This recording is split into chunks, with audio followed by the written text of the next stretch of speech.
Who incidentally happens to be in our co-main event. What's up, guys? Asmar Wedge came over my pop house tonight. Excuse me. Came over my pop house tonight and ran into a fight, man. So I want to share this with everybody. Special commentation by Asmar Wedge. Okay, I don't know these guys much, but they look familiar. We got Lucky Boy, a Nigerian. Nigeria always been good for strong fighters, big strong fighters, durable, and not much for numbers, but this guy Lucky, he's getting them numbers in.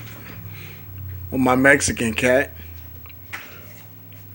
this is a pretty tall Mexican, but it's typical for Mexicans to warm up slow like that. While my man, the Nigerian Lucky Boy, he moving fast. He moving fast.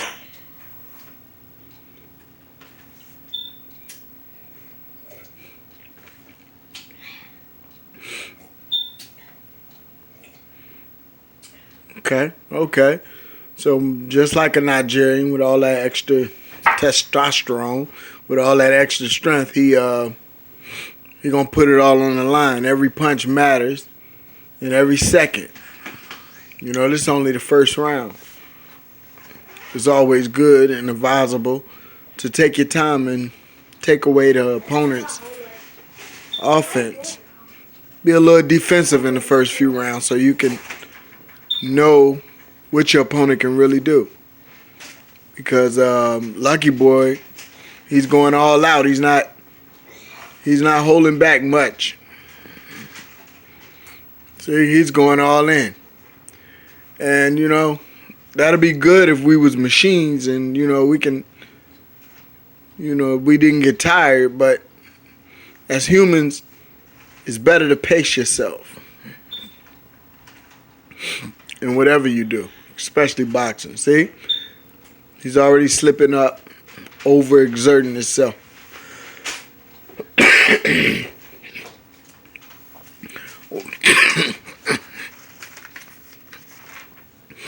While my Mexican brother here,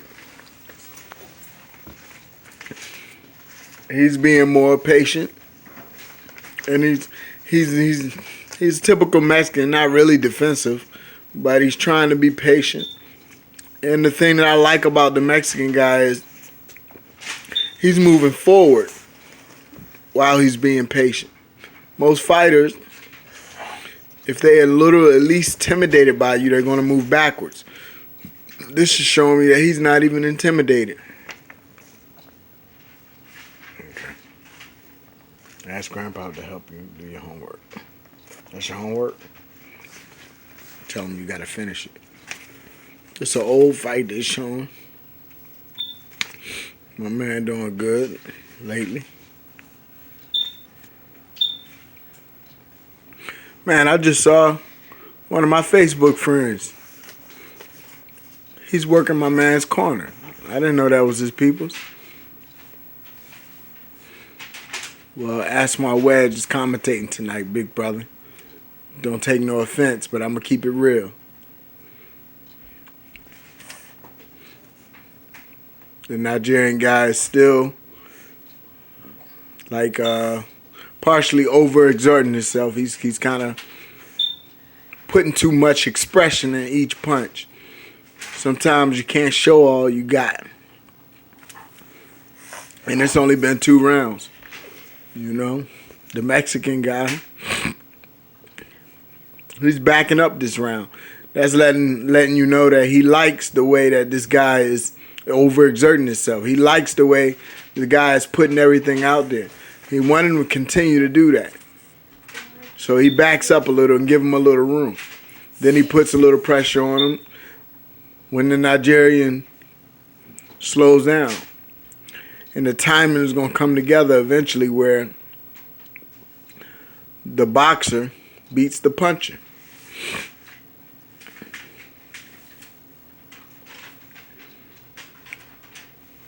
A lot of these fights are so predictable. Fighting is a skill. So you can predict. It's not hard.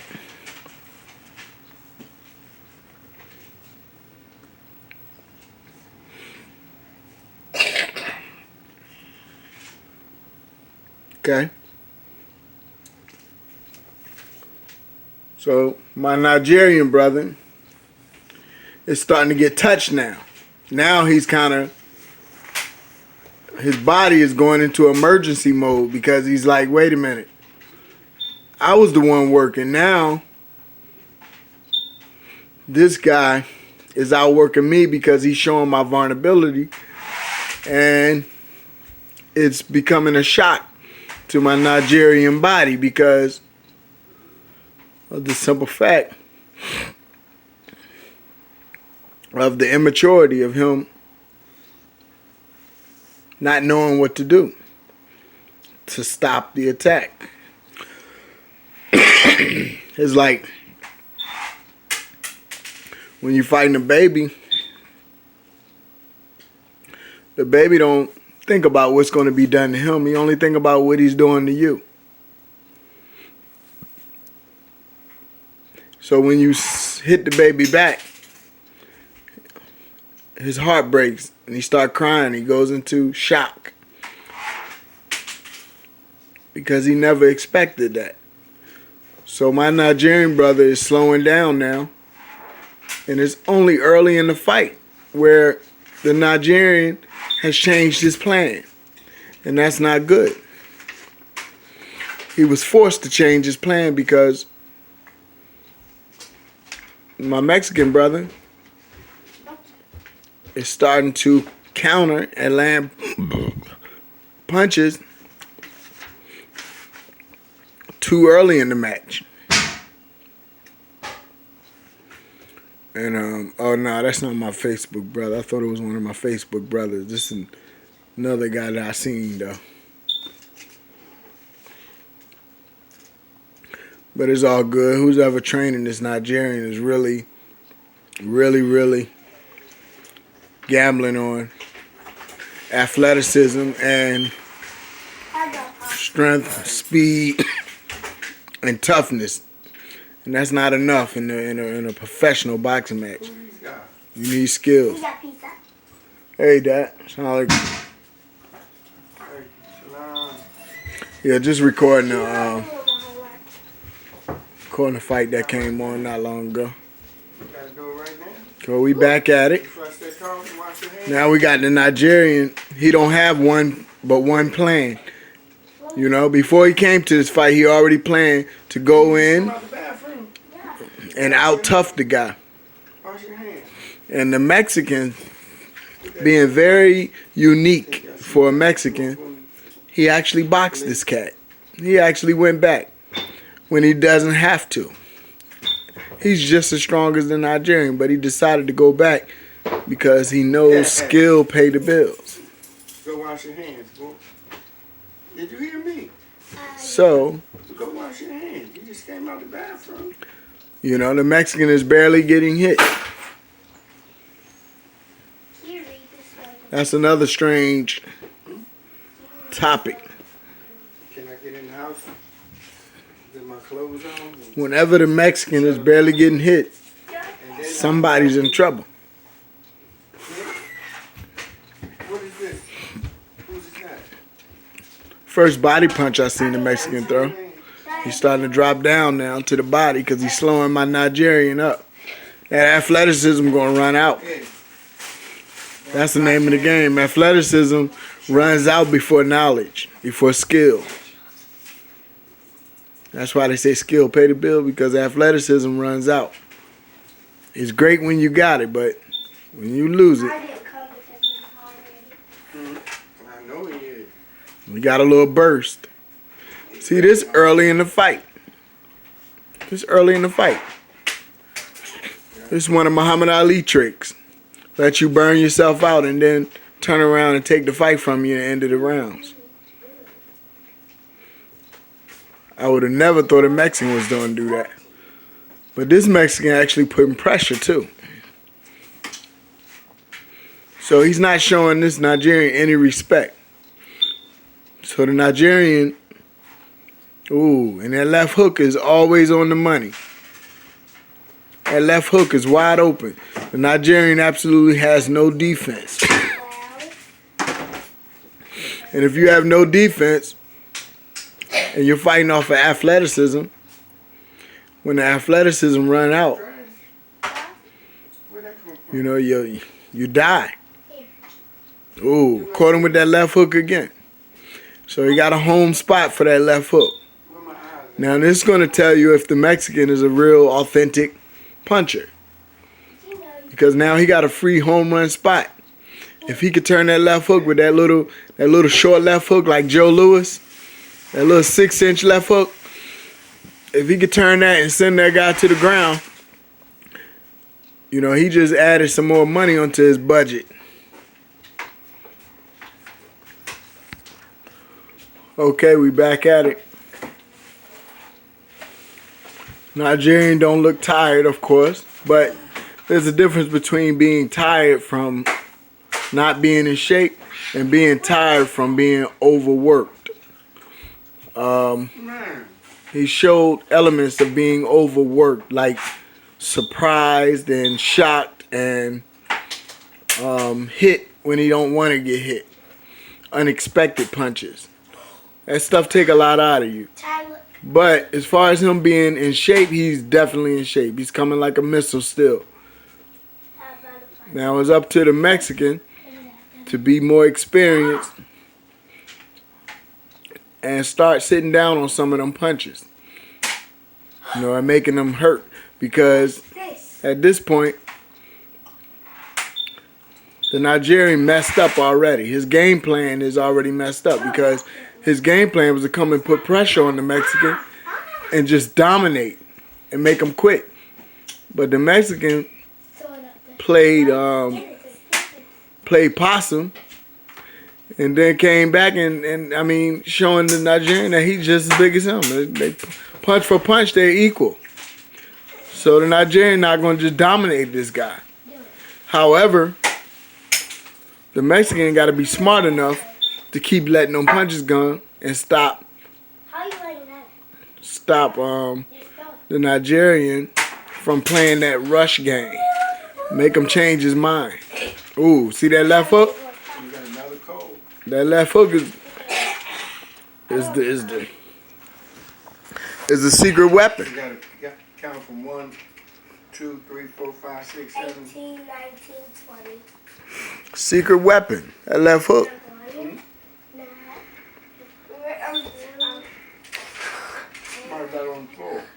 You know what's sad about this, as far as the Nigerian's playing, he can actually box. He can move his head, he can move, but he don't do it. You know, it's when your heart get too big. He actually can box, but nobody's making him box. You know? It's easier not to box. It's easier to punch and just fight. You know, believe it or not. But it's definitely better to box. Some fighters, they want to be boxers really bad, but they don't know the skill. So they get caught in between whether they should be boxing or punching, and they lose the fight because a puncher has to do what he do to win. You got to keep pressure. But if you're trying to be a fighter, a boxer, you put less pressure, and you end up being confused and lose your match.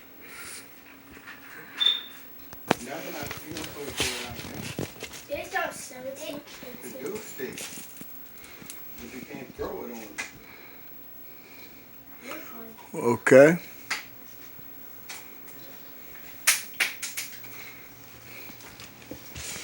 They got a commentating on the top too, but it ain't commentating like byAsmar wedge. I'm gonna walk you through the whole fight if God's willing. Alright, so now the Nigerian, I was about to say the Nigerian is taking another round off where he's not putting pressure. So he sees, you know, he didn't need to put pressure like that in the first place But now, playing into the plan of the Mexican, he's slacking off.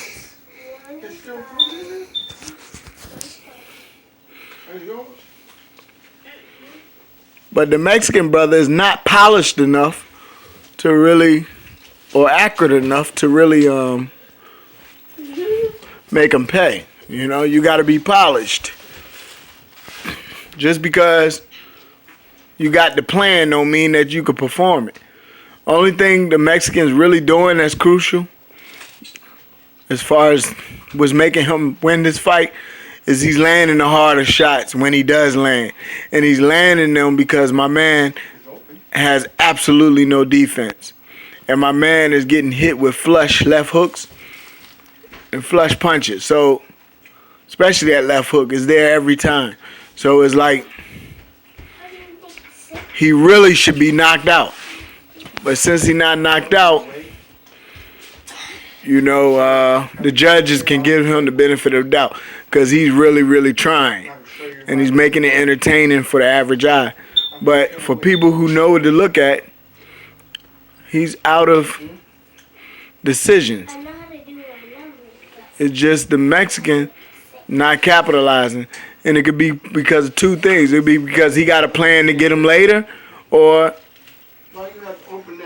he's just not fast enough. His rhythm is just not. Ooh, look at that. Ooh, you see that 4-piece?